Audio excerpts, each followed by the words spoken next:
was really bad on heroin. I was in an apartment on a dirty couch. There were dishes piling up in the sink,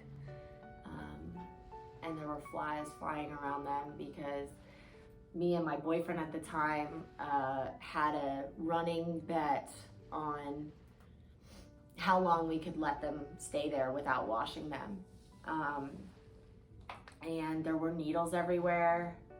There was like blood, like from the needles all over the place, like on the walls. The whole house was smoky from smoking cigarettes in there and whatever else.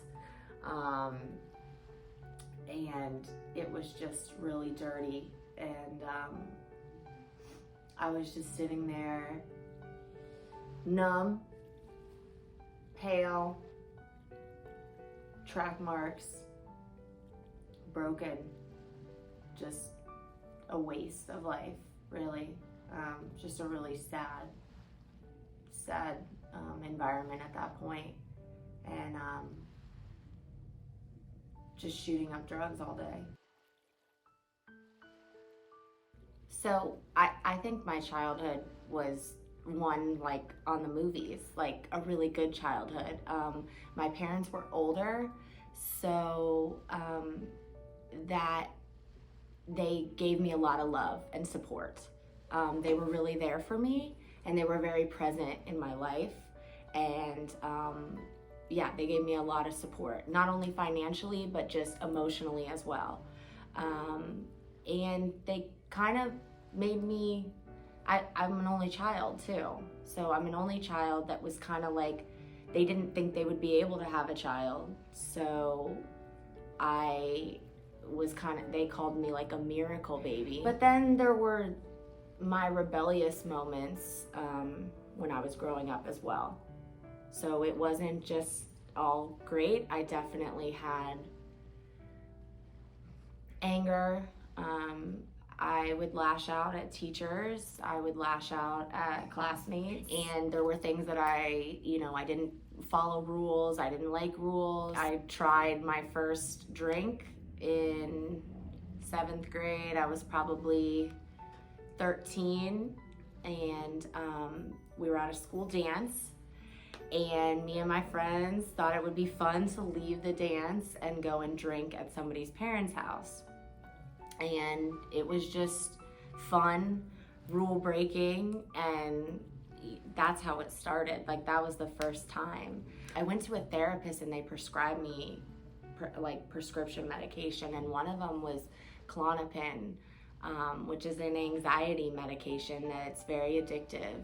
And I remember sitting on the stairs in the townhome that we lived at the time, and I remember like yelling at my mom to get them for me. Like, I want them now. This was basically showing me that medicine is going to fix you. I was drinking, and it started with alcohol, but that I had started around 13. But then when I was in high school, I tried pot for the first time, weed, marijuana, whatever you want to call it. I tried that in 9th grade, freshman year. And I did that for a while. Then I was 16, and cocaine started to pop up at parties. So I would try that because it was like, it didn't feel wrong at the time. Like, it didn't feel wrong. Like, it was a fun party drug. And that's what we were doing. We were partying. We were letting loose after the week of school.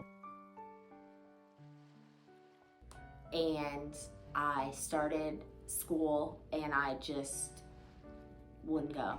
I didn't want to go to school. I didn't want to go to class.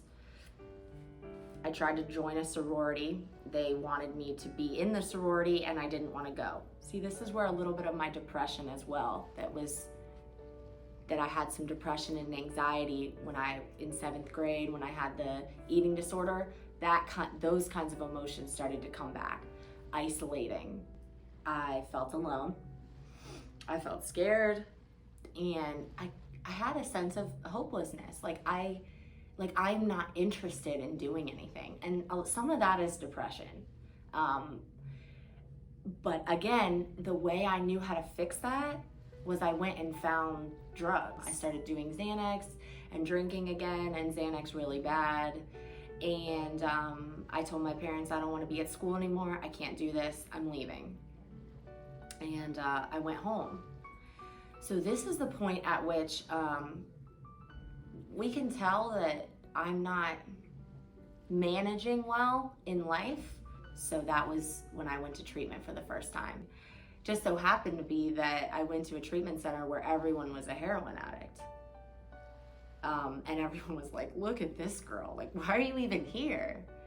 And I was like, oh, and here clicks in me wanting to fit in.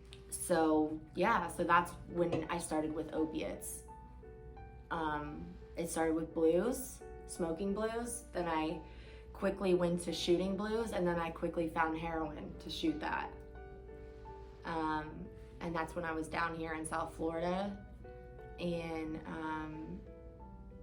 this was the first time I got physically dependent upon drugs, and didn't want to do drugs anymore, but didn't want to feel sick, and didn't want to feel the pain from withdrawing, from not having drugs, which led to more criminal activity and more consequences, ultimately. Health consequences, emotional consequences of behaviors I was partaking in that just would traumatize you emotionally. This is when I knew I had a problem. It's such a, it's literally, to the biggest extreme, a rock and a hard place. Like, you're stuck. If you go this way, you die or go to prison. If you go this way, the road to getting better is gonna be difficult too. And you don't want to. And you're just scared. But someone that I trusted told me this place is good, and they are doing the right thing, and they want to help people. That's what they're out here doing. And so then I came to United Recovery Project, and for me, my experience there was amazing.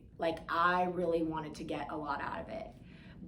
But how United Recovery helped facilitate that was by having amazing group facilitators, having great behavioral health technicians that were with us every day, that had also been that are also in recovery, that are addicts and alcoholics, so that could help us morning, noon, and night, really.